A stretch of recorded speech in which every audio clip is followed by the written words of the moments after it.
Hey everyone, it's technology expert Burton Kelso here with another tech tip to help you get the most out of the technology in your life. Today we're talking about how to prevent technology related injuries. Those tech devices that you love and use on a daily basis can definitely cause harm to your body. And here's a few examples of how that can hurt you. If you're experiencing any of the following symptoms, and almost kind of sound like a doctor's ad, but yeah, if you are suffering from tension headache, neck pain, wrist pain, or even lower back pain, and let me move that logo so that you can kind of see that. There you go. Lower back pain or low back pain could be a possibility that your tech devices are the cause of some of these problems. That's right. If you're hunched over your desktop or laptop, or you use your devices too long on a regular basis, it can definitely cause problems to your body. And another thing that you should be aware of is that smoking, or excuse me, sitting is the new smoking. We all know smoking's bad, but definitely if you sit at extended periods of time, whether you're playing video games or you're using your devices, it can definitely cause problems. And I know you've seen yourself bent over your tech devices doing this motion, and it doesn't matter what technology device you use, whether it be a laptop or desktop like I'm sitting in front of, or even an Apple iPad. That one's got a sticker on it. Let's find one that one's got a sticker on it too, but you get the gist of it. You're just in front of your devices, just bent over, just doing stuff.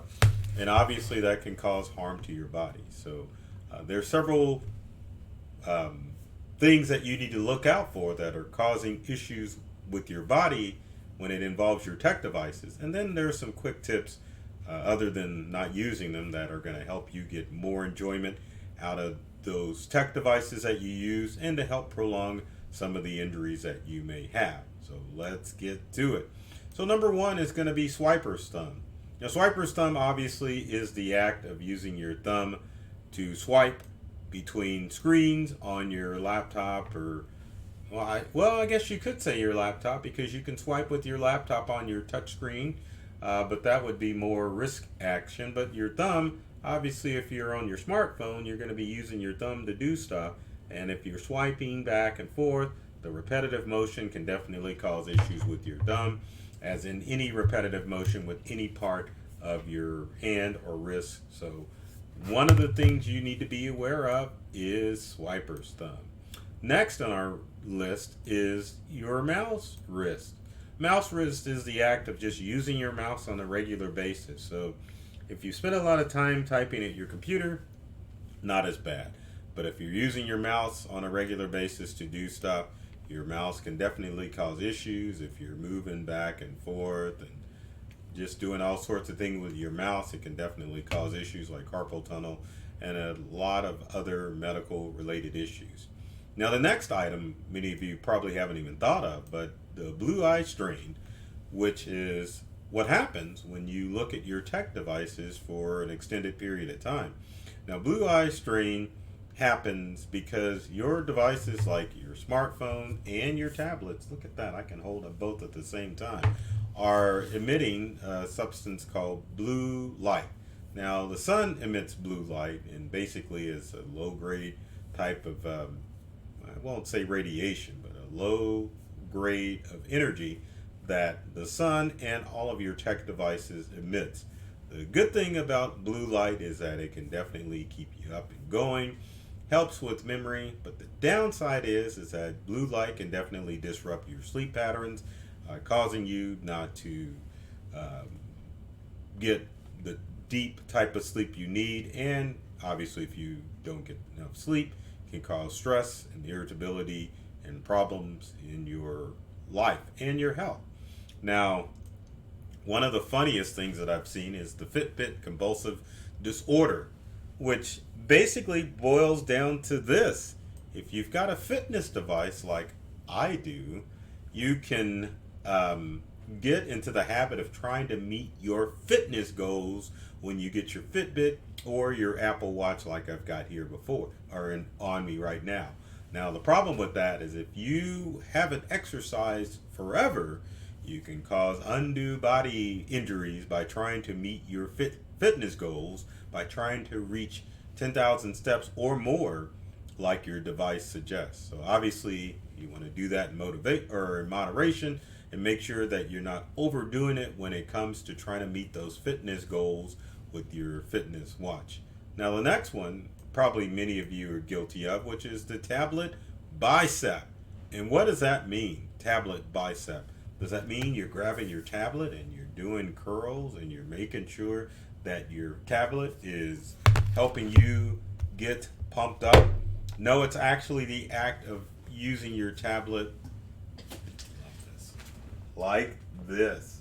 So if you have the habit of using your tablet like this, it can definitely cause issues with your arms because your arms aren't supposed to be held in strange positions like that on a regular basis. It can definitely cause body damage. So if you're doing the tablet bicep, you don't want to do it. Next on our list is the standing desk ache. And this picture kind of epitomizes what can happen if you have standing desk ache. So what happens with people with standing desk is that they'll purchase one, but they don't have proper posture when they're using their standing desk. They'll lean on one leg or the other, and it causes all sorts of issues with the hips because when you're standing, you really shouldn't be standing like a stork. You definitely need to stand on both legs, distributing your weight evenly, not standing on one leg like you're a stork. If you do so, it can definitely cause issues. So next on our list is problems that you can occur is what's called baker's elbow or student's elbow. Now, if you get into the habit of leaning on your elbow, doesn't matter if you're doing it in your chair like I'm doing right here, it can definitely cause problems with your elbow if you put too much pressure on your elbows. When you're sitting at your desk, you shouldn't be leaning on anything at all. You should be sitting up in a good posture, not using your elbows to support yourself at all because it would cause problems. Now, the next one I'm laughing at because if for our younger folks or younger people in your life, the gamer's rage tension.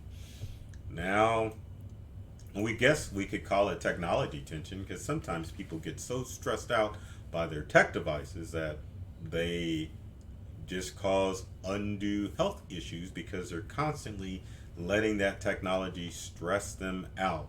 So if you find yourself stressed out by technology, you need to take measures to make sure that you're not getting stressed out. Now, the next one I'm guilty of, I hate to admit it, but it's the laptop hunch. I can get that screen up. Let's get that. I love that graphic. There we go. Computer and laptop hunch, which is you're hunched over your computer and laptop, and you're just causing all sorts of neck and spinal issues. And I guess we could call it the computer and laptop and tablet hunch because if you're hunched over like that, it's definitely going to cause issues with your spine no matter what device you're going to use, which leads us into the next one, which is tech neck. And tech neck is just the act when you're hunched over your devices like your phone. It's going to cause spinal issues as well. I threw that in there just for the simple fact of let you know that some people have that issue hunching over their tech devices. Next is texters or gamer's thumb.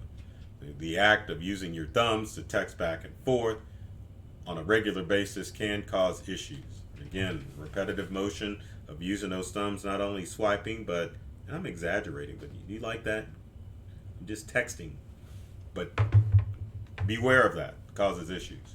So with all of these, obviously, prevention is better than the cure. So it's easy to say, don't do that, but there are certain steps that you obviously need to take to make sure that you're ensuring that you are protecting your body from technology issues. And the first one is pretty obvious.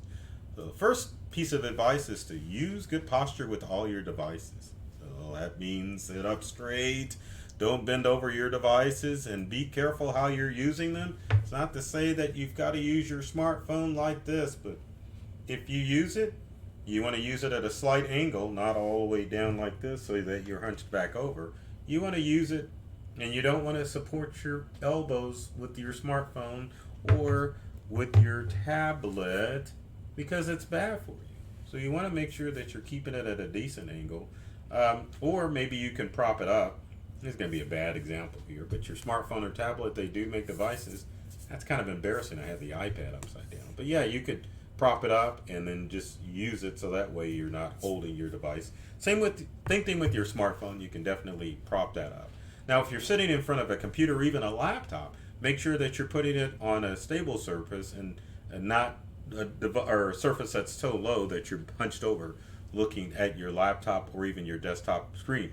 You always want to try to keep these devices at eye level, and it doesn't matter if you're holding it like this or holding it like this. The Apple logo's in the right position. You want to make sure that your computer's at an even distance at eye level so that you're not bending down or leaning or slouching or anything like that.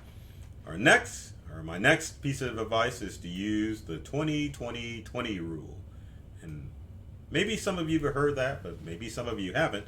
But the idea is that when you're using technology, you need to take a 20-minute break every minute, or every 20 minutes you should take a break. Probably for a good 20 minutes, but many of you can't do that. But while you're taking breaks every 20 minutes, what you want to do is you want to focus, like I'm doing now, on an object that's about 20 feet away. So every 20 minutes, you want to stop and get off of your technology devices. You want to look away for 20 seconds and focus on something that's 20 feet away or more to make sure that you're taking a break from the screen strain that you may be having on your tech devices. Next, my personal favorite is to use voice command technology. Now, obviously, you don't want to use this type of technology when you're out and about distracting people from doing stuff, but get in the habit of using voice commands in order to either dictate to save yourself from typing, or just voice commands in order to control your computer and all of your other smart devices. I know a lot of those commands are listed under the accessibility features on both Windows and Mac, but they're built in, and obviously if you own an iPhone or an Android device, I know these are both Apple devices, and how the heck did I turn the light on to that? That's interesting. But anyway, if you own a tablet or a smartphone, you've got the ability to, oh, that's my phone that's on. How did that happen? Anyway, you've got the ability to utilize voice command for those devices, and it will save you the strain of using your body to type, and saves you from the neck strain of bending over and using your phone and other things like that. So next is to use a standing desk, but if you get one, make sure that you use it right. That means position yourself on both legs and distribute your weight evenly when you're using a standing desk. Don't resort to old stork maneuvers and stand on one leg or the other to defeat the purpose of using a standing desk. So if you get one, use it right. Don't just buy one for the sake of saying, hey, I've got a standing desk and I'm doing everything right. Another piece of advice is to make sure, how did I miss that? Make sure that you're using an ergonomic keyboard. That's self-explanatory because ergonomics is going to help out with your hands, right? And just to show that I practice what I preach, hopefully a bunch of crumbs won't fall out of this thing, but as you can see, I'm using an ergonomic keyboard, which is definitely helping keep my posture correct and my hand posture right. And I can't say that I have an ergonomic mouse, but at the same time, if I got this nice Logitech ergonomic keyboard to help with some of the stress and strain of typing on a normal basis. Next tip that you should do is invest in a blue light screen protector. They make these for everybody or every device. You can get one for your computer, monitor screen. You can get one for your, and I keep holding these up, for your smartphone and for your tablet. But what happens once you install the screen, it will cut down on that blue light to help your body regulate to some of what's going on as far as the blue light that emits from your devices. Now keep in mind, if you own any tech device, whether it's a Windows, Macintosh, or even a smartphone or tablet, you can enable the blue light settings within your device. The challenge is with your devices is that when you enable these or enable blue light, it only occurs when you enable it. So you may not get into the habit of enabling nighttime or night view on your Windows, Mac, or smartphones or tablets, but you have the ability to enable these on your devices, so that way you don't have to worry about turning it on. Now, the next thing that you should take in consideration is when you get upset with technology, walk away. If it's making you emotional, if you're getting stressed, just stand up and walk away.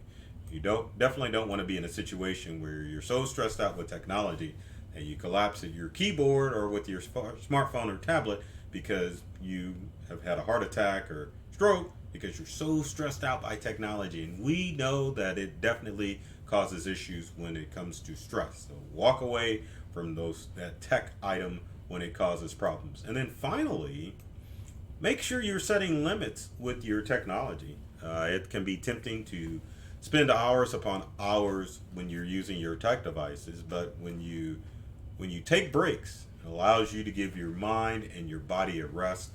You don't have to suffer from the repetitism of using your mouse, your keyboard, your thumb, because you always want to give your body a rest when it comes to technology use to make sure that you're staying healthy, you're staying strong, both mentally and physically, to be able to enjoy your tech devices, but also to make sure that you aren't going to experience any technology issues or injuries that may occur with your body. So with that said, if you've got comments or questions, leave them in the comment section below. We'd love to hear from you. If you have ideas of how to make sure that you're keeping your body safe and secure from technology injuries, or if you have any other questions when it comes to technology. Now, with every video, I always have to ask, if you like this video, be sure to share, like it, follow, all that stuff. And then if you want to keep up with the latest tech tips, be sure to follow myself, Burton Kelso, the technology expert, or my company Integral on social media and on YouTube. There are a ton of videos that are designed to help you get more from the technology you use at home and at work. So I love technology. I've read all the manuals, and I'm serious about making technology fun and easy to use for everyone. So take care of yourself and do many things to make you smile. Use good posture and keep away from those tech injuries, and take it easy.